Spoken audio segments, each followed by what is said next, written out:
श्रीगणेशाय नमः। अथ श्री याज्ञवल्क्यप्रोक्तम् प्रदोषपूजा दर्शनफल वर्णनस्तोत्रम्। सायङ्काले त्वया दृष्टम् शिवलिङ्गम् समर्चितम्, तेन पुण्यप्रभावेन ज्ञानमेवमभूत्तव। तदिदम् पुण्यमुत्कृष्टम् तत्प्रभावात्तवीदृशी मतिर्युक्ता न सन्देहः तत्पुण्यम् तादृशम् यतः। शङ्करानुग्रहेणैव तत्पुण्यमभवत्तव, अन्यथा तादृशम् पुण्यम् देवानामपि दुर्लभम्। शिवलिङ्गार्चनम् दृष्ट्वा सायङ्काले विशेषतः स्वयं नृत्यति सन्तुष्टो दिव्यदेवगणैः सह। प्रदोषसमये दृष्टम् शिवलिङ्गम् समर्चितम्, सर्वकामदमित्याहुः तत्सत्यमभवत् खलु। सन्दिहानः शिवाचारे पापिष्ठो न प्रवर्तते। एतादृशम् महाभाग्यम् अधुना दृष्टमद्भुतम्, तव स्वरूपम् विज्ञातम् त्वयापि न शिवार्चनम्। कृतम् पापेन नीतानि दिनानि खलु सर्वदा। दुष्प्रतिग्रहलोलस्त्वम् दुराचाररतः सदा। न स्नानकर्म निरतो वैदिकम् ज्ञायतेऽपि वा। नीचान्नभक्षणेनैव वयो नीतम् त्वया खलु। मद्यपाङ्गनया साकम् बहुकालमवस्थितम्, तस्मात् उत्पादिताः पुत्राः कन्यकाश्च दुरात्मना। त्रिपुण्डधारणम् तावन् न कृतम् श्रुतिचोदितम्, रुद्राक्षाणाम् च धरणम् कदाचिन्न कृतम् त्वया। बिल्वपत्रम् न निक्षिप्तम् जलम् वा लिङ्गमस्तके। न दीपवर्तिका दत्ता त्वया शङ्करमन्दिरे। दीपप्रदानवार्ता तु दूरतस्तव सर्वथा। न सोमवासरे भुक्तम् नियमान्निशि सादरम्। शाम्भवैः सह संलापो न त्वया कृत एव हि। पुण्याः शिवकथालापाः सर्वथा न श्रुतास्त्वया। रुद्राध्यायो न जप्तो हि मन्त्ररत्नसमाश्रयः। एतादृशेन दुष्टेन प्रदोषे देवयोगतः। शिवलिङ्गम् त्वया दृष्टम् कृतकृत्योऽसि तावता। शिवलिङ्गम् न दृष्टम् चेत् सायङ्काले त्वया तदा। आकल्पम् नरकाद्घोरात् प्रत्यवस्ते कथम् भवेत्। शिवाचारविहीनानाम् नरकात् निर्गमा कथम्। पुत्रादिभिः सहावासो नरकेषु एव कोटिशः। जन्मोत्तरम् वा सततम् शिवमर्चय सादरम्। जातिस्मरत्वम् सम्प्राप्य तेन पुण्येन सत्वरम्। तत्त्वज्ञानस्य धर्माणाम् यागानामपि यत्फलम्, तत्फलम् केवलम् मन्ये श्रीमहादेवपूजनम्। शिवार्चनेन सर्वेषाम् कामानाम् सिद्धिरित्यतः। प्रयत्नैर्बहुभिर्नित्यम् कुरु शङ्करपूजनम्। श्रीसाम्ब सदाशिवार्पणमस्तु। सायङ्काले त्वया दृष्टम् शिवलिङ्गं समर्चितं तेन पुण्यप्रभावेन ज्ञानमेवमभूत्तव तदिदं पुण्यमुत्कृष्टं तत्प्रभावात्तवीदृशी मतिर्युक्ता न सन्देहः तत्पुण्यं तादृशं यतः शङ्करानुग्रहेणैव तत्पुण्यमभवत्तव अन्यथा तादृशं पुण्यं देवानामपि दुर्लभम् शिवलिङ्गार्चनं दृष्ट्वा सायङ्काले विशेषतः स्वयं नृत्यति सन्तुष्टो दिव्यदेवगणैः सह प्रदोषसमये दृष्टं शिवलिङ्गं समर्चितं सर्वकामदमित्याहुः तत्सत्यमभवत् खलु सन्दिहानः शिवाचारे पापिष्ठो न प्रवर्तते एतादृशं महाभाग्यम् अधुना दृष्टमद्भुतं तव स्वरूपं विज्ञातं त्वयापि न शिवार्चनं कृतं पापेन नीतानि दिनानि खलु सर्वदा दुष्प्रतिग्रहलोलस्त्वं दुराचाररतः सदा न स्नानकर्मनिरतो वैदिकं ज्ञायतेऽपि वा नीचान्नभक्षणेनैव वयोनीतं त्वया खलु मद्यपाङ्गनया साकं बहुकालमवस्थितं तस्मात् उत्पादिताः पुत्राः कन्यकाश्च दुरात्मना त्रिपुण्डधारणं तावन् न कृतं श्रुतिचोदितं रुद्राक्षाणां च धरणं कदाचिन्न कृतं त्वया बिल्वपत्रं न निक्षिप्तं जलं वा लिङ्गमस्तके न दीपवर्तिका दत्ता त्वया शङ्करमन्दिरे दीपप्रदानवार्ता तु दूरतस्तव सर्वथा न सोमवासरे भुक्तं नियमान्निशि सादरं शाम्भवैः सह संलापो न त्वया कृत एव हि पुण्याः शिवकथालापाः सर्वथा न श्रुतास्त्वया रुद्राध्यायो न जप्तो हि मन्त्ररत्नसमाश्रयः एतादृशेन दुष्टेन प्रदोषे दैवयोगतः शिवलिङ्गं त्वया दृष्टं कृतकृत्योऽसि तावता शिवलिङ्गं न दृष्टं चेत् सायङ्काले त्वया तदा आकल्पं नरकाद्घोरात् प्रत्यवस्ते कथं भवेत् शिवाचारविहीनानां नरकात् निर्गमा कथं पुत्रादिभिः सहावासो नरकेषु एव कोटिशः जन्मोत्तरं वा सततं शिवमर्चय सादरं जातिस्मरत्वं सम्प्राप्य तेन पुण्येन सत्वरं तत्त्वज्ञानस्य धर्माणां यागानामपि यत्फलं तत्फलं केवलं मन्ये श्रीमहादेवपूजनं शिवार्चनेन सर्वेषां कामानां सिद्धिरित्यतः प्रयत्नैर्बहुभिर्नित्यं कुरु शङ्करपूजनं श्रीसाम्ब सदाशिवार्पणमस्तु सायङ्काले त्वया दृष्टं शिवलिङ्गं समर्चितं तेन पुण्यप्रभावेन ज्ञानमेवमभूत्तव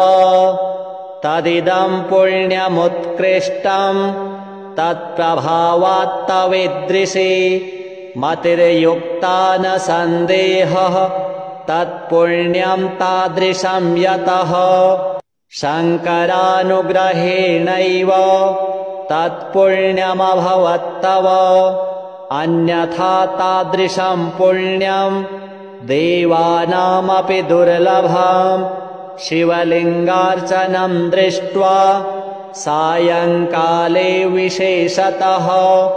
स्वयं नृत्यति सन्तुष्टो दिव्यदेवगणैः सह प्रदोषसमये दृष्टं शिवलिङ्गं समर्चितं सर्वकामदमित्याहुः तत्सत्यमभवत् खलु सन्दिहानः शिवाचारे पापिष्ठो न प्रवर्तते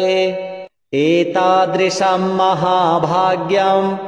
अधुना दृष्टमद्भुतं तव स्वरूपं विज्ञातं त्वयापि न शिवार्चनं कृतं पापेन नीतानि दिनानि खलु सर्वदा दुष्प्रतिग्रहलोलस्त्वं दुराचाररतः सदा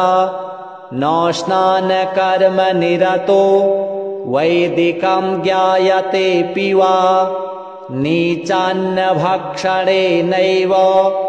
वयोनीतं त्वया खलु मद्यपाङ्गनया साकं बहुकालमवस्थितं तस्माद् उत्पादिताः पुत्राः कन्यकाश्च दुरात्मना त्रिपुण्डधारणं तावन् न कृतं श्रुतिचोदितं रुद्राक्षाणां च धरणं कदाचिन्न कृतं त्वया बिल्वपत्रं न निक्षिप्तं जलं वा लिङ्गमस्तके न दीपवर्तिका दत्ता त्वया शङ्करमन्दिरे दीपप्रदानवार्ता तु दूरतस्तव सर्वथा न सोमवासरे भुक्तं नियमान्निशि सादरं शाम्भवैः सह संलापो न त्वया कृत एव हि पुण्याः शिवकथालापाः सर्वथा न श्रुतास्त्वया रुद्राध्यायो न जप्तो हि मन्त्ररत्नसमाश्रयः एतादृशेन दुष्टेन प्रदोषे दैवयोगतः शिवलिङ्गं त्वया दृष्टं कृतकृत्योऽसि तावता शिवलिङ्गं न दृष्टं चेत् सायङ्काले त्वया तदा आकल्पं नरकाद्घोरात् प्रत्यवस्ते कथं भवेत् शिवाचारविहीनानां नरकात् निर्गमा कथं पुत्रादिभिः सहावासो नरकेषु एव कोटिशः जन्मोत्तरं वा सततं शिवमर्चय सादरं जातिस्मरत्वं सम्प्राप्य तेन पुण्येन सत्वरं तत्त्वज्ञानस्य धर्माणां यागानामपि यत्फलं तत्फलं केवलं मन्ये श्रीमहादेवपूजनं शिवार्चनेन सर्वेषां कामानां सिद्धिरित्यतः प्रयत्नैर्बहुभिर्नित्यं कुरु शङ्करपूजनं श्रीसाम्ब सदाशिवार्पणमस्तु सायङ्काले त्वया दृष्टं शिवलिङ्गं समर्चितं तेन पुण्यप्रभावेन ज्ञानमेवमभूत्तव तदिदं पुण्यमुत्कृष्टं तत्प्रभावात्तवीदृशी मतिर्युक्ता न सन्देहः तत्पुण्यं तादृशं यतः शङ्करानुग्रहेणैव तत्पुण्यमभवत्तव अन्यथा तादृशं पुण्यं देवानामपि दुर्लभम् शिवलिङ्गार्चनं दृष्ट्वा सायङ्काले विशेषतः स्वयं नृत्यति सन्तुष्टो दिव्यदेवगणैः सह प्रदोषसमये दृष्टम् शिवलिङ्गम् समर्चितम् सर्वकामदमित्याहुः तत्सत्यमभवत् खलु सन्दिहानः शिवाचारे पापिष्ठो न प्रवर्तते एतादृशम् महाभाग्यम् अधुना दृष्टमद्भुतम् तव स्वरूपम् विज्ञातम् त्वयापि न शिवार्चनम् कृतम् पापेन नीतानि दिनानि खलु सर्वदा दुष्प्रतिग्रहलोलस्त्वम् दुराचाररतः सदा न स्नानकर्म निरतो वैदिकम् ज्ञायतेऽपि वा नीचान्नभक्षणेनैव वयोनीतम् त्वया खलु मद्यपाङ्गनया साकम् बहुकालमवस्थितम् तस्मात् उत्पादिताः पुत्राः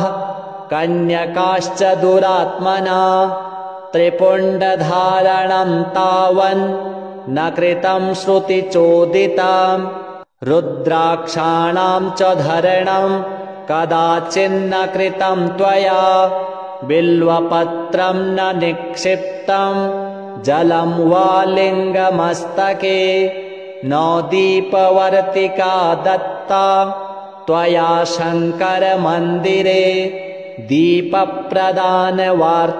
तु दूरतस्तव सर्वथा न सोमवासरे भुक्तम् नियमान्निशि सादरम् शाम्भवैः सह संलापो न त्वया कृत एव हि पुण्याः शिवकथालापाः सर्वथा न श्रुतास्त्वया रुद्राध्यायो न जप्तो हि मन्त्ररत्नसमाश्रयः एतादृशेन दुष्टेन प्रदोषे दैवयोगतः शिवलिङ्गम् त्वया दृष्टम् कृतकृत्योऽसि तावता शिवलिङ्गम् न दृष्टम् चेत् सायङ्काले त्वया तदा आकल्पम् नरकाद्घोरात् प्रत्यवस्ते कथम् भवेत् शिवाचारविहीनानाम् नरकात् निर्गमा कथम् पुत्रादिभिः सहावासो नरकेषु एव कोटिशः जन्मोत्तरम् वा सततम् शिवमर्चय सादरम् जातिस्मरत्वम् सम्प्राप्य तेन पुण्येन सत्वरम् तत्त्वज्ञानस्य धर्माणाम् यागानामपि यत्फलम् तत्फलम् केवलम् मन्ये श्रीमहादेवपूजनम् शिवार्चनेन सर्वेषाम् कामानाम् सिद्धिरित्यतः प्रयत्नैर्बहुभिर्नित्यम् कुरु शङ्करपूजनम् श्रीसाम्ब सदाशिवार्पणमस्तु सायङ्काले त्वया दृष्टम् शिवलिङ्गम् समर्चितम् तेन पुण्यप्रभावेन ज्ञानमेवमभूत्तव तदिदम् पुण्यमुत्कृष्टम् तत्प्रभावात्तवीदृशी मतिर्युक्ता न सन्देहः तत्पुण्यम् तादृशम् यतः शङ्करानुग्रहेणैव तत्पुण्यमभवत्तव अन्यथा तादृशम् पुण्यम् देवानामपि दुर्लभम् शिवलिङ्गार्चनम् दृष्ट्वा सायङ्काले विशेषतः स्वयं नृत्यति सन्तुष्टो दिव्यदेवगणैः सह प्रदोषसमये दृष्टम् शिवलिङ्गम् समर्चितम् सर्वकामदमित्याहुः तत्सत्यमभवत् खलु सन्दिहानः शिवाचारे पापिष्ठो न प्रवर्तते। एतादृशं महाभाग्यम् अधुना दृष्टमद्भुतम् तव स्वरूपं विज्ञातं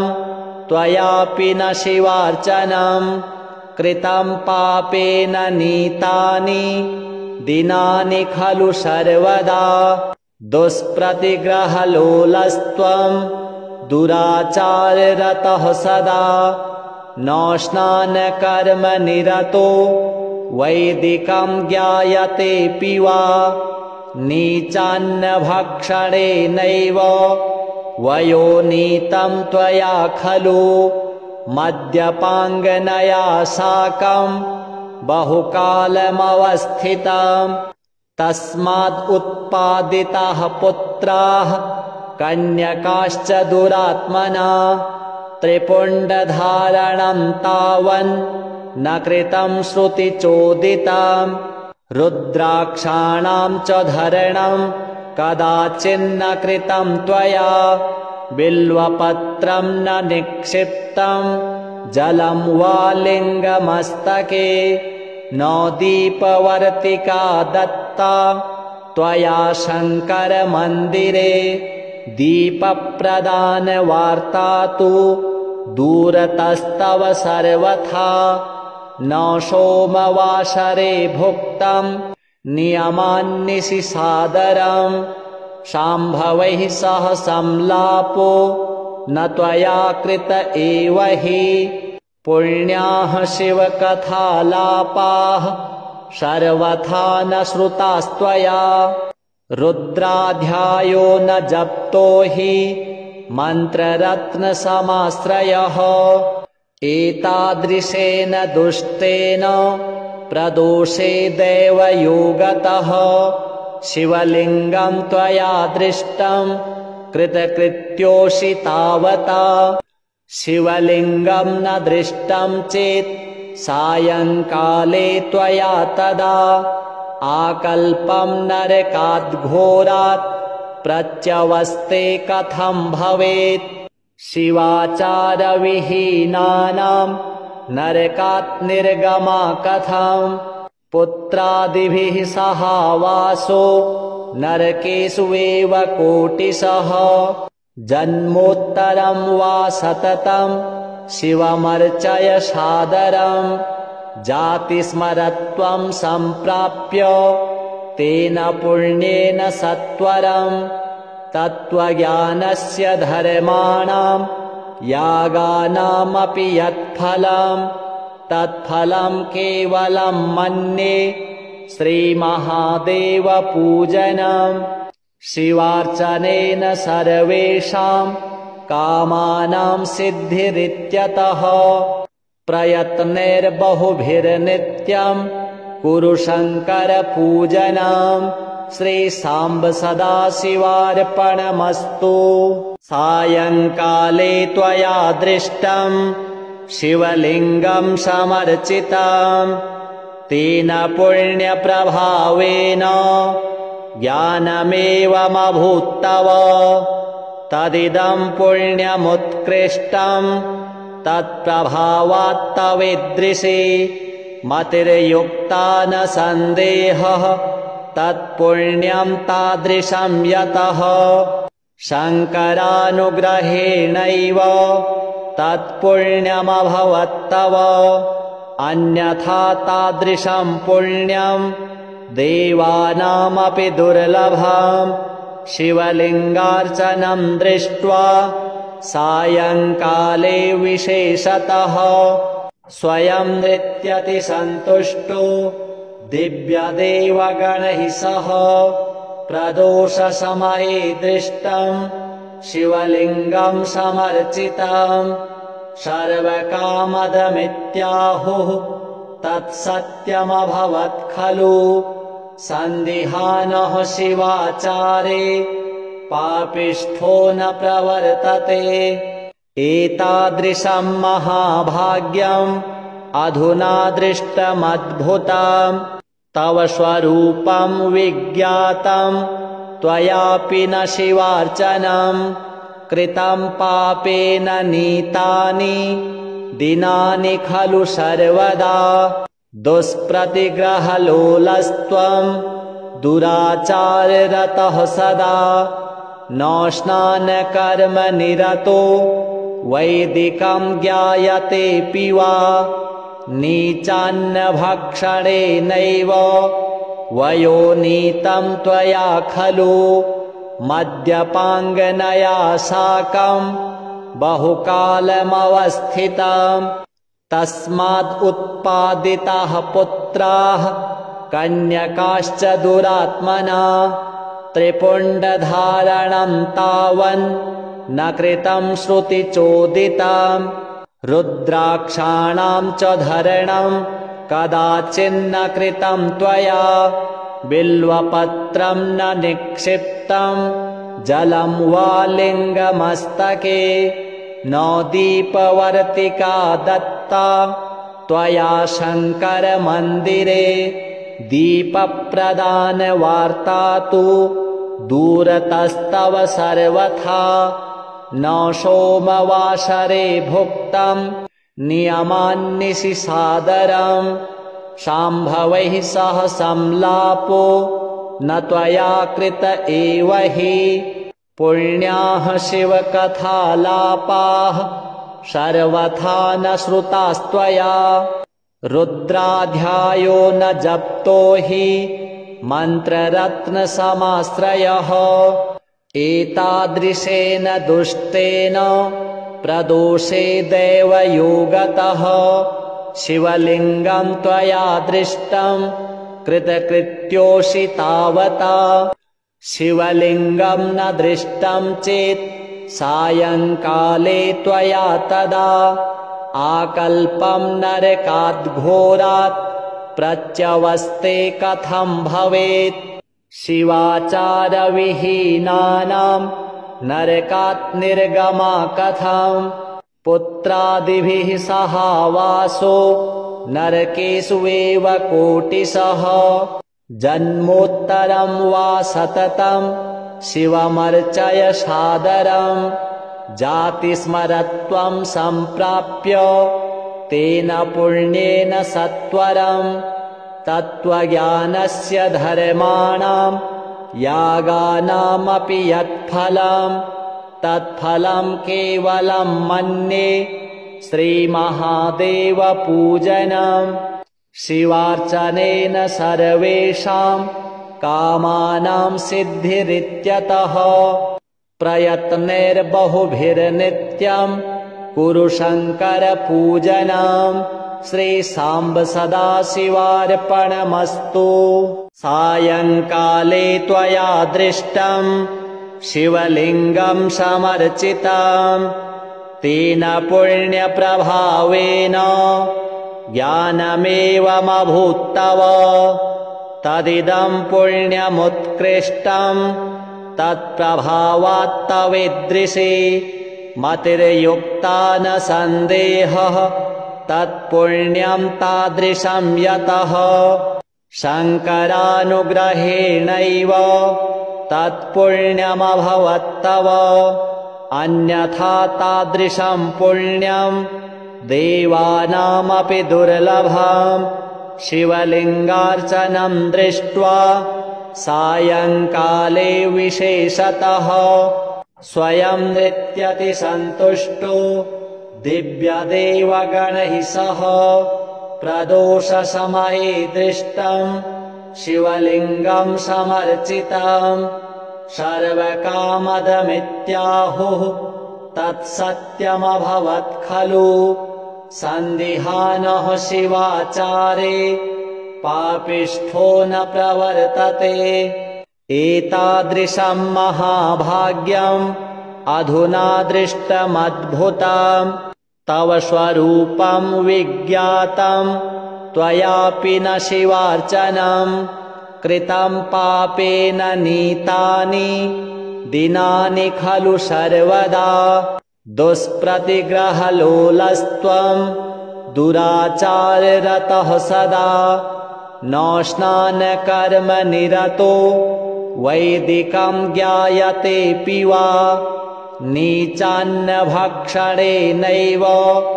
वयोनीतं त्वया खलु मद्यपाङ्गनया साकं बहुकालमवस्थितम् तस्माद् उत्पादिताः पुत्राः कन्यकाश्च दुरात्मना त्रिपुण्डधारणं तावन् न कृतं श्रुतिचोदितं रुद्राक्षाणां च धरणं कदाचिन्न कृतं त्वया बिल्वपत्रं न निक्षिप्तं जलं वा लिङ्गमस्तके न दीपवर्तिका दत्ता त्वया शङ्करमन्दिरे दीपप्रदानवार्ता तु दूरतस्तव सर्वथा न सोमवासरे भुक्तं नियमान्निशि सादरं शाम्भवैः सह संलापो न त्वया कृत एव हि पुण्याः शिवकथालापाः सर्वथा न श्रुतास्त्वया रुद्राध्यायो न जप्तो हि मन्त्ररत्नसमाश्रयः एतादृशेन दुष्टेन प्रदोषे दैवयोगतः शिवलिङ्गं त्वया दृष्टं कृतकृत्योऽसि तावता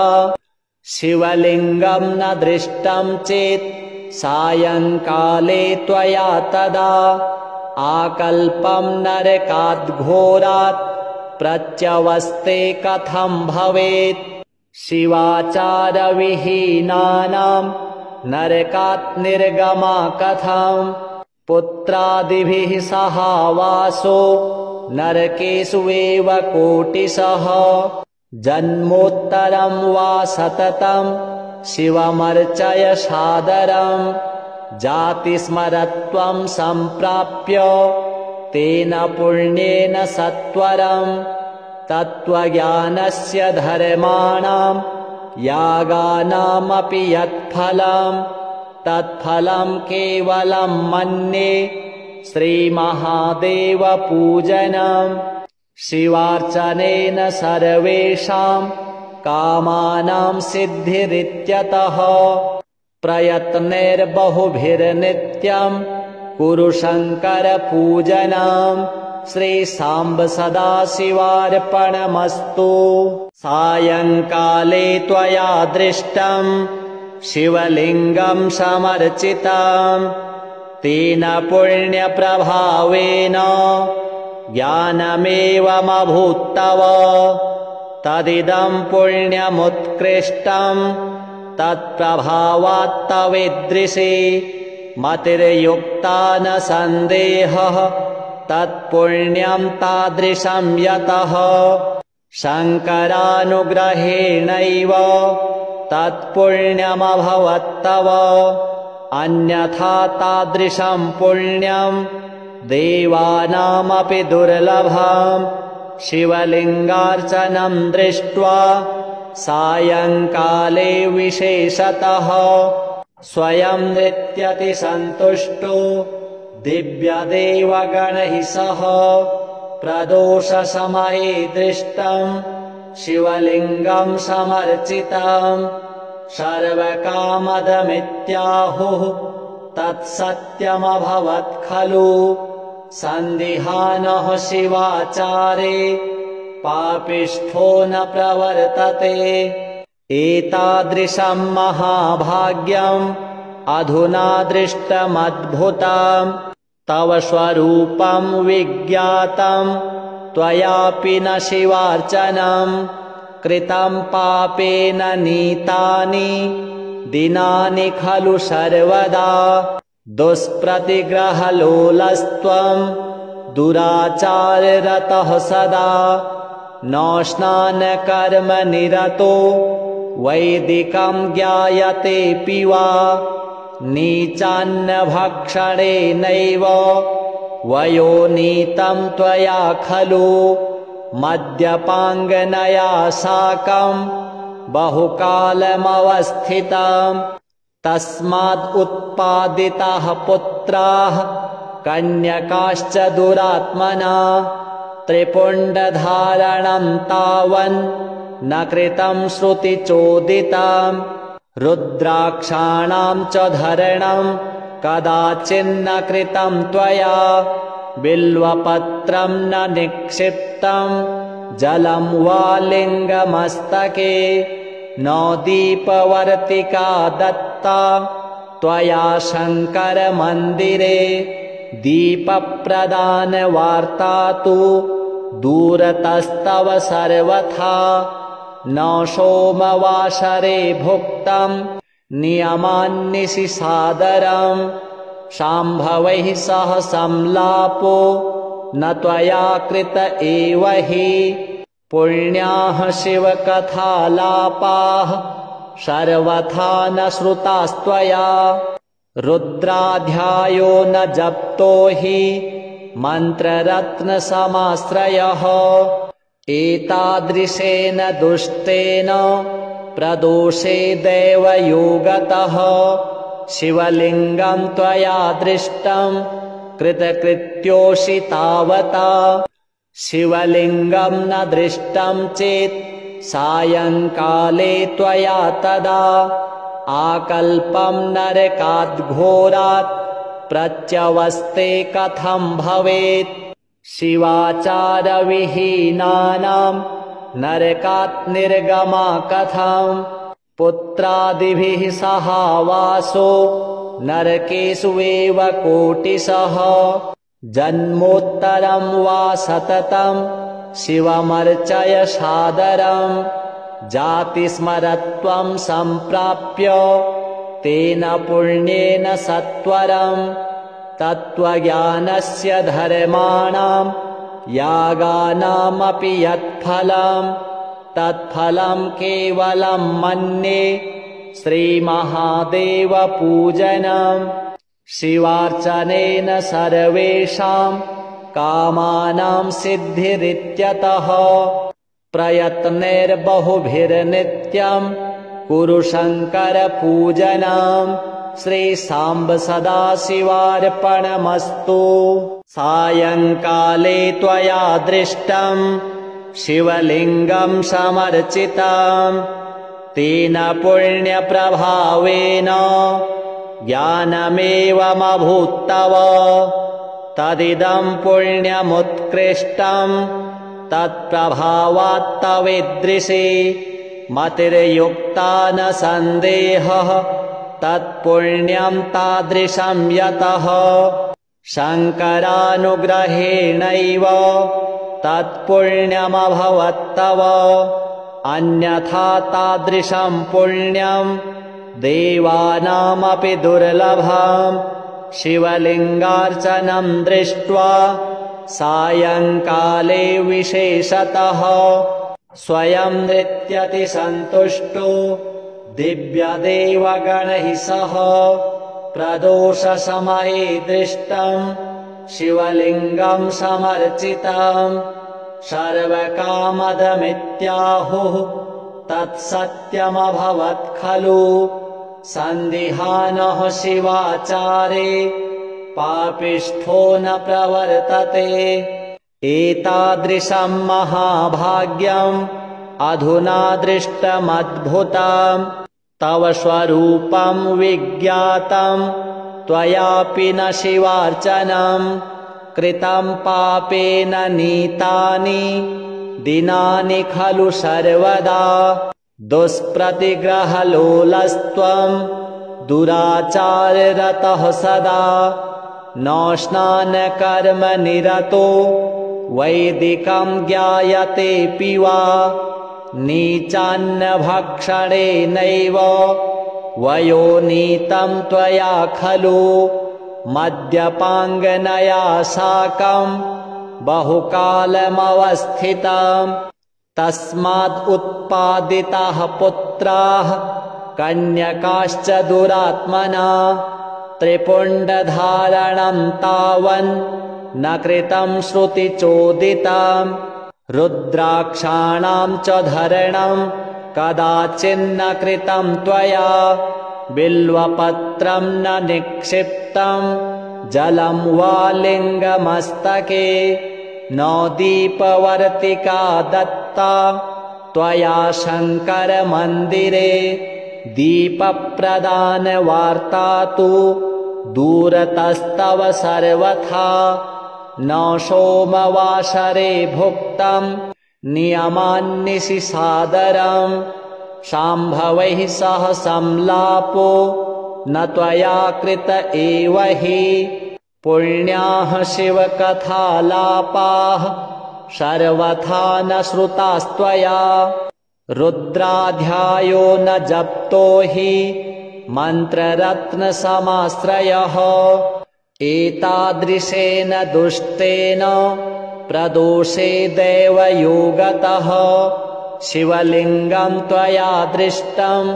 कृतकृत्योऽसि तावता शिवलिङ्गं न दृष्टं चेत् सायङ्काले त्वया तदा आकल्पं नरकाद्घोरात् प्रत्यवस्ते कथं भवेत् शिवाचारविहीनानां नरकात् निर्गमा कथं पुत्रादिभिः सहावासो नरकेष्वेव कोटिशः जन्मोत्तरं वा सततं शिवमर्चय सादरं जातिस्मरत्वं सम्प्राप्य तेन पुण्येन सत्वरं तत्त्वज्ञानस्य धर्माणां यागानामपि यत्फलं तत्फलं केवलं मन्ये श्रीमहादेवपूजनं शिवार्चनेन सर्वेषां कामानां सिद्धिरित्यतः प्रयत्नैर्बहुभिर्नित्यं कुरु शङ्करपूजनं श्रीसाम्ब सदाशिवार्पणमस्तु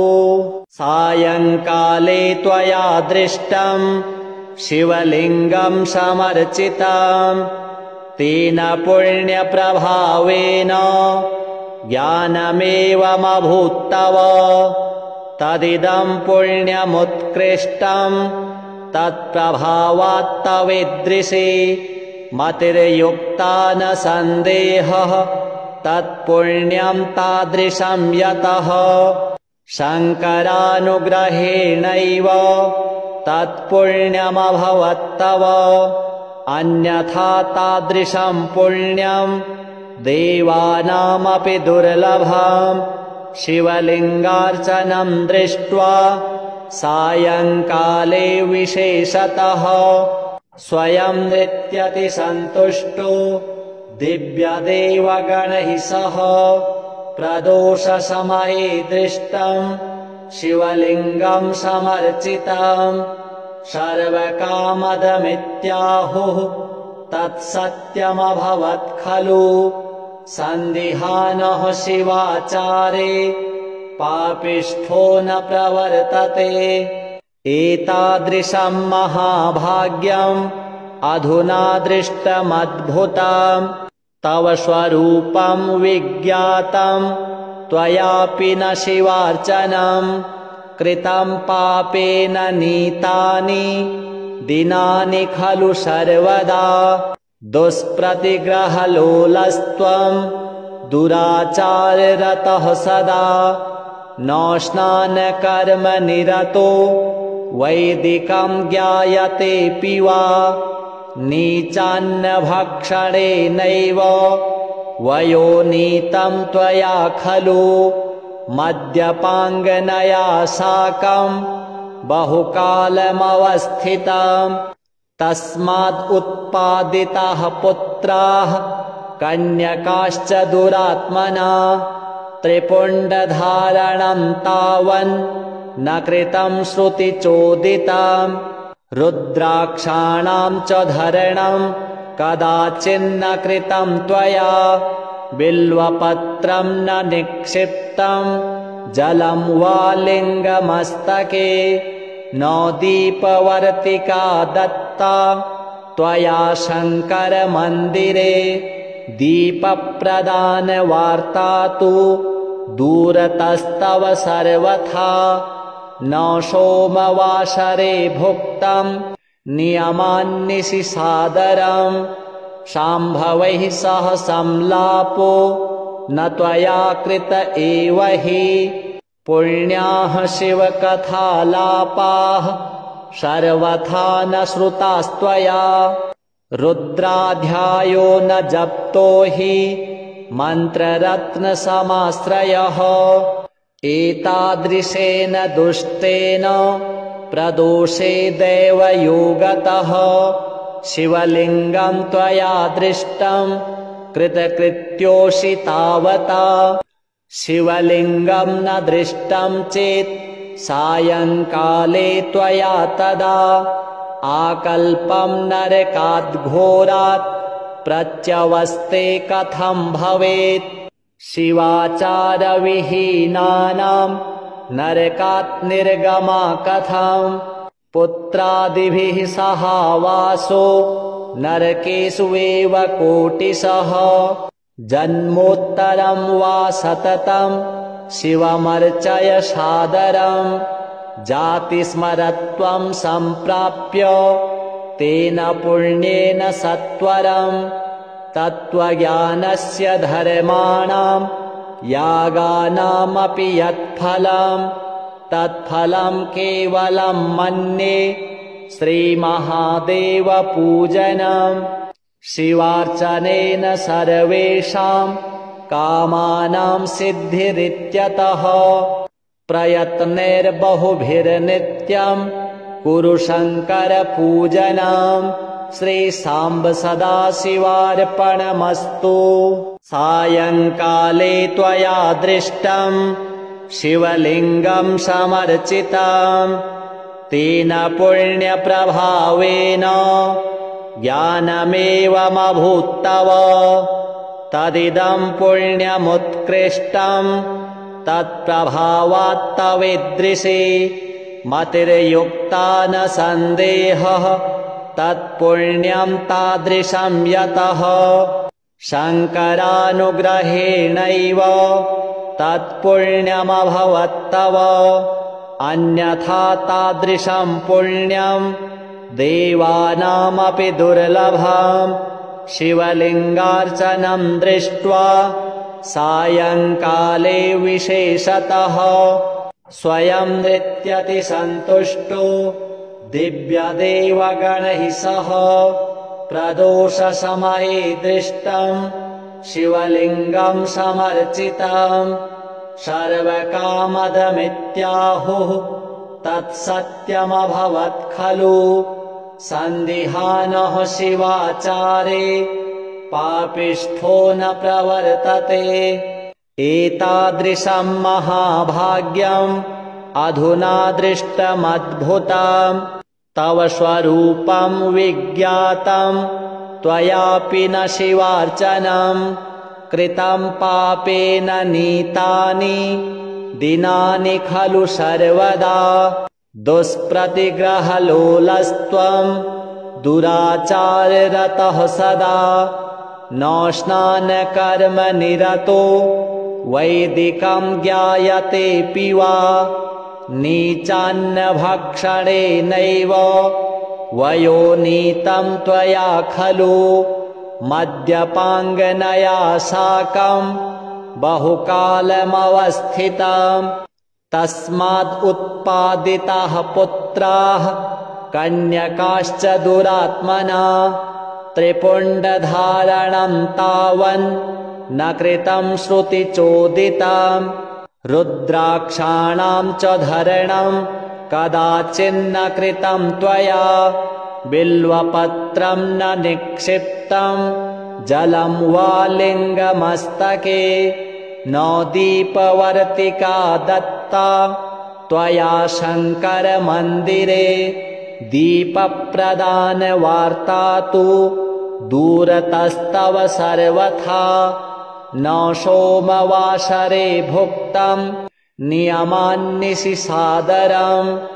शाम्भवैः सह संलापो न त्वया कृत एव हि पुण्याः शिवकथालापाः सर्वथा न श्रुतास्त्वया रुद्राध्यायो न जप्तो हि मन्त्ररत्नसमाश्रयः एतादृशेन दुष्टेन प्रदोषे दैवयोगतः शिवलिङ्गं त्वया दृष्टं कृतकृत्योऽसि तावता